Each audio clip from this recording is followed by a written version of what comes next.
What's good, ladies and gents? Welcome to the MKO Pugilism Boxing channel, where we talk all things boxing. Remember to like, subscribe if you're new to the channel, and put your bell notification on all so you can get notified of all latest blogs or latest stuff that comes out on the channel. It's been about a week, so let's get into it. So this past Saturday, we had some action in the Midlands, in Tyler Denny's hometown, the Black Country, I believe. So yeah, Tyler Denny, he retained his middleweight European title against Felix Cash. And Felix Cash at some points in the past was quite the hot prospect, a guy with a lot going on. I think he had a version of the WBC sort of baby belt, like international belt at some point. And this one he fought on Saturday was for the European middleweight title. So yeah, as the fight started, we had Tyler Denny on the receiving end of some good outside work from Felix Cash. Felix Cash was sort of boxing long. He was able to pepper Tyler Denny from the outside and land some good straight punches, good jabs, straight right hands down the pipe. Denny was the southpaw, and Cash the orthodox fighter. So Cash was doing pretty well to begin with, especially that first round. And I would say for the majority of the second round, the better work was kind of coming from Felix Cash. He was just keeping it at range and everything, and sort of winning the fight on the outside. I think, for my reckoning, Tyler Denny sort of came back into it around the end of the second round. He began to have a bit more success, and he began to sort of land shots, and it sort of became more of a fight, more of a firefight. So he was able to, right towards the end of that second, sort of get in close on Felix Cash, and he was able to, while I think probably Felix Cash would have taken around, Denny was still able to do a bit of damage at the end of the second round, because he was allowed to sort of get close, get up on Felix Cash and do some damage. As the slightly sort of smaller fighter, he was able to get close and do some work, land some power shots.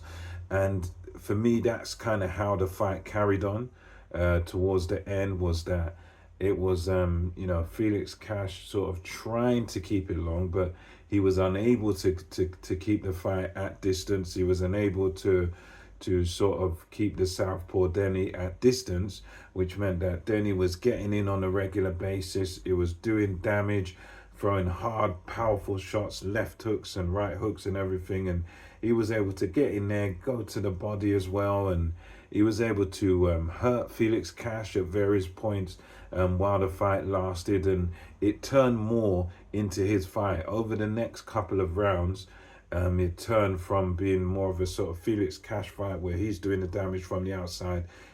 Denny was able to get in there, and there was a cut at a point in the fight where it was on the eyelid. I think it was the right eyelid of Felix Cash, and he sustained that damage. That was kind of affecting him because, as Darren Barker said on the commentary, at a certain point in there, I think probably around 3-4, Felix Cash sort of was abandoning the jab. It wasn't really throwing a jab anymore.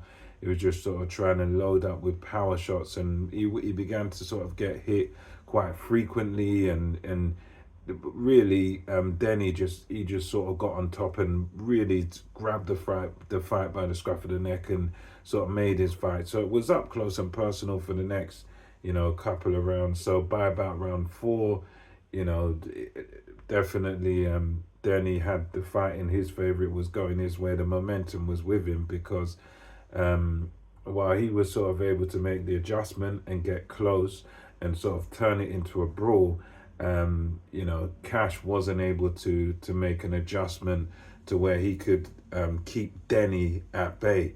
All he was doing is, just allowing Denny to come in, and then, sort of trying to counter Denny while he's in. And Felix Cash sort of abandoned his height and reach advantage, and it was an up close and personal fight. They were fighting in the pocket, and in the pocket, the sort of smaller man in Denny was always coming out on top with the combinations. There was a lot of eye-catching stuff, big shots that really rocked Felix Cash. Although Cash never really went down, you could see though at certain points he would get rocked with some of these backhands by Denny and get seriously hurt.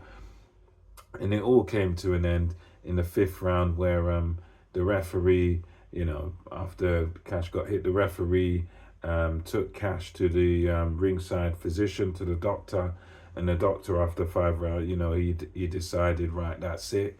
He doesn't think Felix Cash can continue. So that meant we then went to the scorecards, and the scorecards all had it to Tyler Denny. I think it was, if I'm correct, it was like 3 rounds to 2, and it was by about a point on one of the cards, and then it was by 2 points on the other 2 cards.